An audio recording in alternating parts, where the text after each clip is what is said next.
Žiemą visi norime, kad namuose būtų šilta, o sąskaitos už šildymą nebūtų per didelės. Prie šilumos taupimo labiausiai prisideda kompleksinė renovacija, apšiltinta pastatų išorė, subalansuotos šildymo sistemos, modernizuoti šilumos punktai. Tai leidžia sutaupyti net iki 50% iki tol sunaudotos šilumos. Net jei renovacija neatlikta, paprasti sprendimai gali ženkliai sumažinti sąskaitas.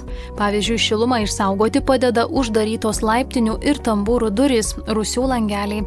Net izoliuoti vamzdžiai rūsyje praranda daug šilumos, jei langai lieka praverti.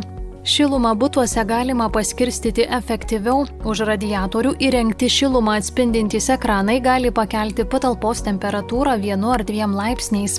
Radiatorių nereikėtų užstatyti baldais ar uždengti sunkiomis užuolaidomis. Ilgas užuolaidas galima naudoti protingai. Sulankstytos ant palangių jos sulaiko šaltesnį orą prie lango. Efektyviai šilumą taupo ir išorinės žaliuzės. Saulėtomis dienomis verta atitraukti užuolaidas. Jeigu bute vis tiek šalta arba karštas vanduo neatitinka higienos normų, kreipkitės į bendrijos pirmininką.